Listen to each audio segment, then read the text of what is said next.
A large portion of your daily actions are driven by your automatic habits.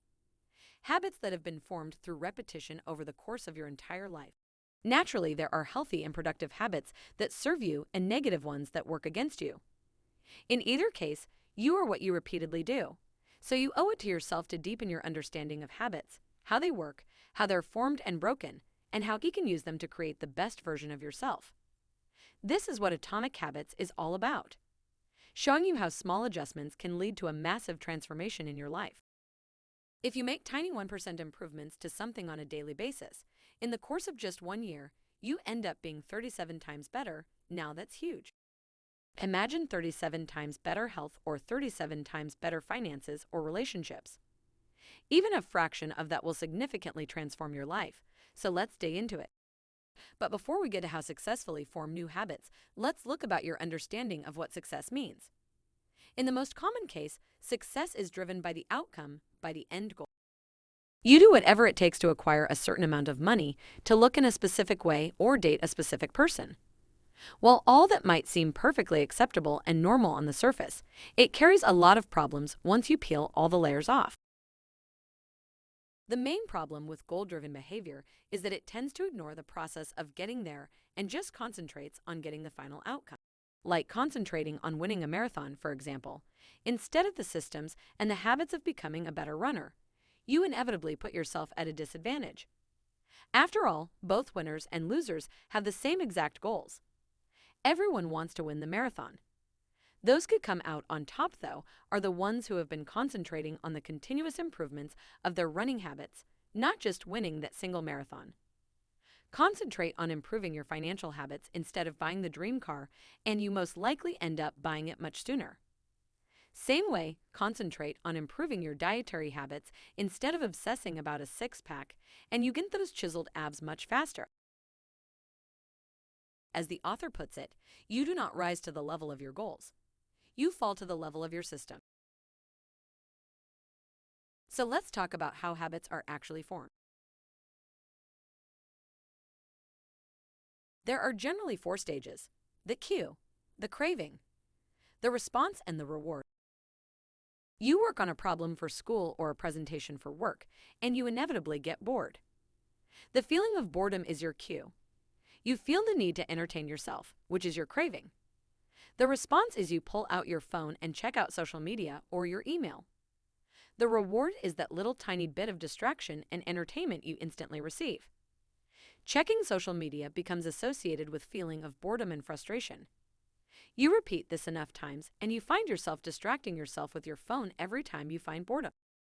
Now let's learn about how to use the habit loop to your advantage to form some healthy habits.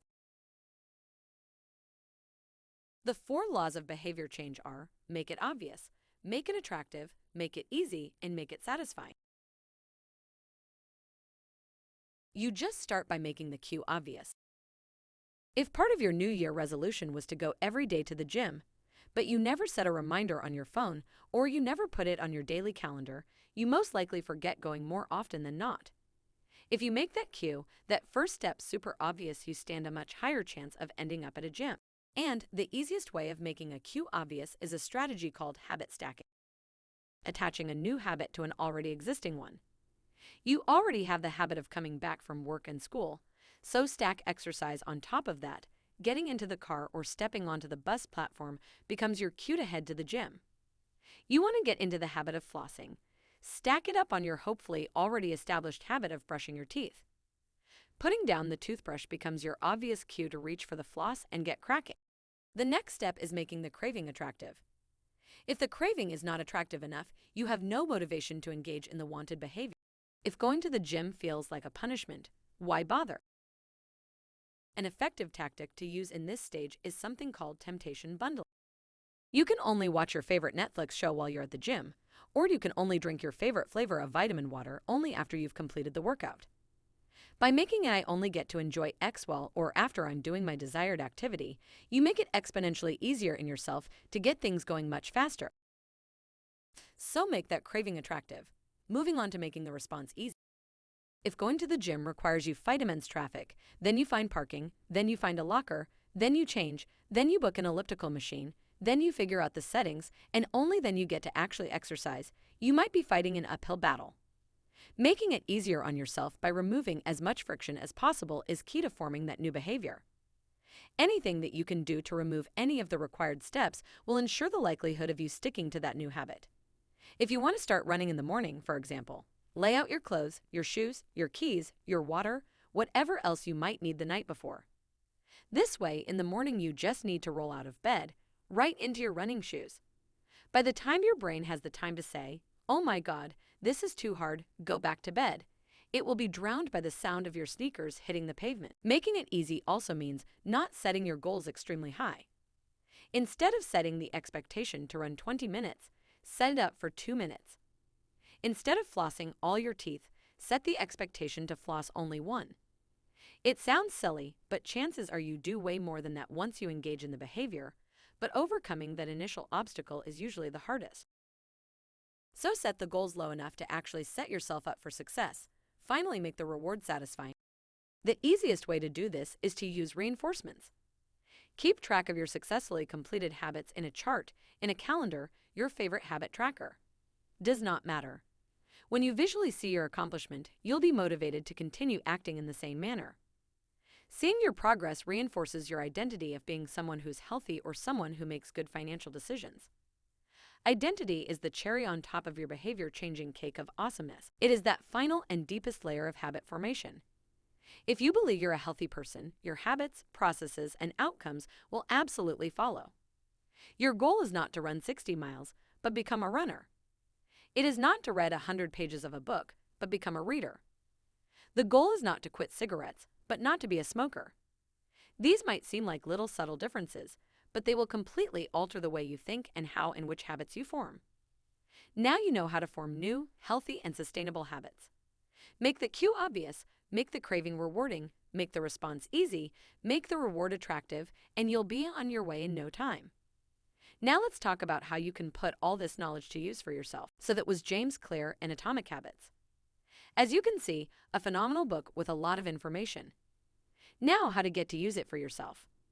Well, the easiest and most practical way for me is for you to figure out your current habits, basically to keep a habit scorecard. Because if you're not aware of your habits, whether they are productive ones or unproductive ones, there's no way to change them. The thing about habits, they're automatic. That's the whole point. It's automatic, it's subconscious, so you can bring your awareness all the way out so you can figure out what the habits are before you can change them, eliminate them, improve on them, whatever the case is in your situation. So, habit scorecard. As you go through your day, whether it's at work or in your personal life, I want you to keep track of 2 things. 1, the cues, and 2, the rewards. As a reminder, the cues can be something like a smell or a conversation or a location. It's something that triggers your brain to look for certain type of reward. Maybe every single time you open the fridge, you look for a cookie or for something unhealthy, or every single time you get bored, you pull out your phone. Boredom is the cue, pulling out your phone is the reward. Figure out what the cues are, figure out what the rewards are, and then review your scorecard. You're going to see a lot of unhealthy habits. You're going to see a lot of healthy habits. Once you see all of this, armed with this information, you can make decisions. You can make decisions to improve your life based on the framework of atomic habits. But it all starts with the words, cues, rewards. Keep a habit scorecard. Maybe for a few days, you don't have to do it for months upon months. Do it for a few days, review the results. You'll be blown away. It's going to give you a better view of yourself. I know it sounds a little bit weird, but do it. Trust me on it, do it, and you're going to be blown away.